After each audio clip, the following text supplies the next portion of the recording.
Good morning, it's Jonathan Barrett with the morning debrief. It's at 7:54. The market's got only a couple of minutes to go before it actually closes, and it's the 25th of February 2011, and it's Friday, last day of the trading week.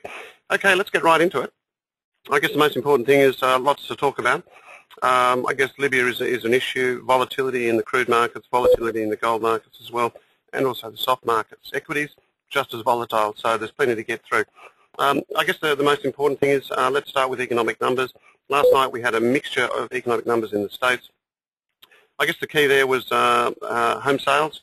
Home sales were down, new home sales were down 13%, and we saw housing prices down 4%. Durable goods are up 2.7%, so that was relatively positive.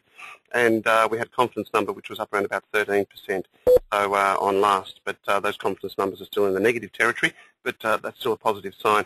Relatively mixed on that front, but still showing signs that there is a little bit of growth.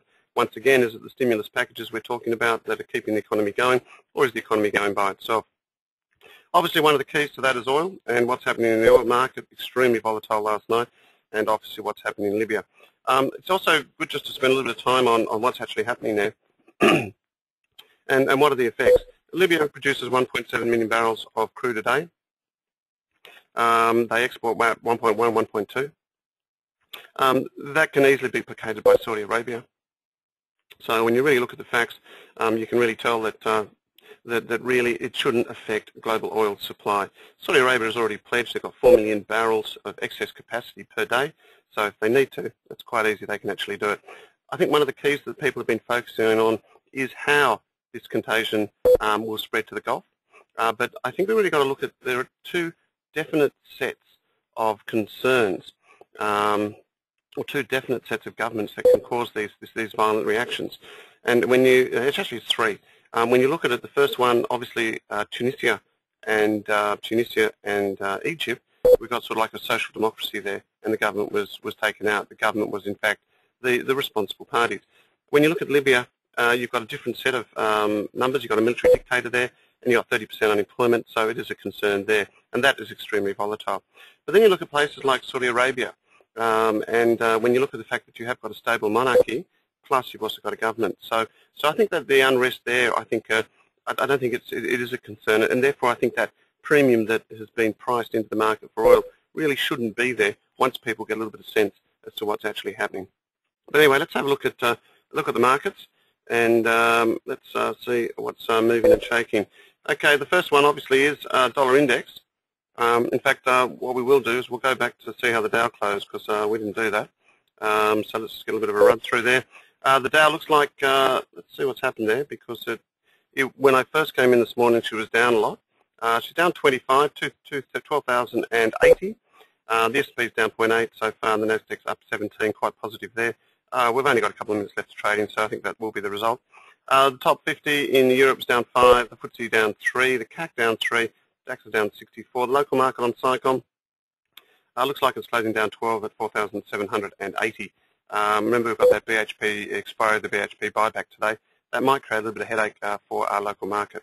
Okay, looking at the currencies, dollar index just continuing to go lower. A double bottom here at 77. Let's see if it holds. If it does hold, well then we're just still back in the range. 77 through to 80 is the range there. So that could be quite positive. If it breaks, then the trend remains intact for the dollar to weaken. Little Aussie battler on the back of that, trading up a little bit, 1.0090. Expectations there. We're following some trend lines there as well. And you can see that looking close to test the top side. If it does break, this is all very constructive stuff here, and if it breaks through that top side, then 102, 103 is certainly on the targets. But it's still within that range. We can actually draw another trend line in on the lower end. Okay, looking at dollar yen. Dollar yen suffering just under 82. That seems to be the play. Obviously major support down here and here. So let's see what happens. Could be a little bit of a bounce back here for the dollar yen, which I'm actually sort of inclined to think we could get. Looking at crude now, the commodities. Crude 96.22. That's quite a move. This is what I want to focus on. That move there means that the market has to do an exceptional amount of work in order to get back through that old high. Okay, and that's going to be for 103.41 is that old high.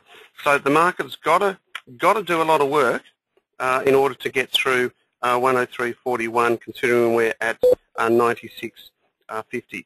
So when you look at it there, that's a $7, $8 turnaround in the price. So I think common sense is coming back to the market. Either that, or we've got Big Papa on the top side just selling lots of it. But I think more inclined that the market is becoming a little bit more rational in terms of where it is. So this could just be a major high for crude. Anyway, you know where your stop is if you go short now, and that's at 103.60. Okay, you could probably even refine that a little bit better as well, but that's the safest place if one was to go short. Righty-ho, that's crude. Now, gold's also taken quite a large hit.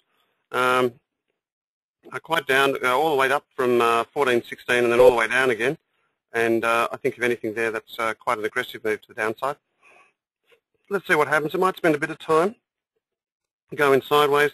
The old highs there where we're seeing 14.25, 14.9, that area is certainly a big high there, but perhaps we are at the top end of the range there again.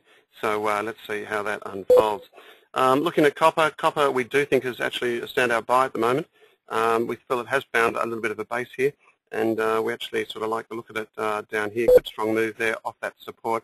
See it heading back to 450, and I feel comfortable with that call at the moment. Righty-ho, looking at the local market, the equities, and you can really start to see that on the equity side of things, yeah, we've had a little bit of a bounce there. Perhaps we do also have an intermediate low here for equities, and that's something which I'd be looking at, and I think that is a reasonable bounce there for a move back through to 48.20.30. So if you are short, probably wise just to maybe cover it, or if you get a dip as a result of what's happening with the BHP buyback coming off, you might find that that would be an area to cover some shorts. Righty-ho, let's have a look at the economic calendar. And today, a lot of data out of the UK, so that'll be quite worthwhile to watch, GDP, etc. Imports and exports, total business investments, I think will be widely watched. In the States, we've got GDP, core PCE, personal consumption, and the University of Michigan confidence. All these numbers are expected to be just slightly better than expected. So as a result of that, we should see maybe a little bit of confidence come back to the equity markets. I think overall we've seen a bit of a shake-up, and it'll be good to get back to a little bit of norm. So if anything there, I think just a little bit of positiveness. So that's really about it for it at the moment. As I mentioned, crude's now got to do a lot of work to get back through 103.41. It's going to be a tough call. Let's see what actually happens there. And I think if anything, whilst we continue to see these inventory building, while we continue to see what's happening in Libya and see how that unfolds, does it spread to Algeria? That's the next thing we've got to look at. If that is the case, then maybe we see a premium built. But at the moment, I think it needs to do a lot of work in order to get back through that. Markets will do that if needed. There's no problem there. But as to it moving the contagion spreading further west, I think that's an issue, and I don't think it will. So I think more to the east of Libya is a concern, or east of Africa, or North Africa is a concern, but not into the Gulf. And I think that's what I'm going to rest on at the moment. That's about it from me. Hope everyone has a great day and a good weekend, and we'll talk to you later. Bye for now.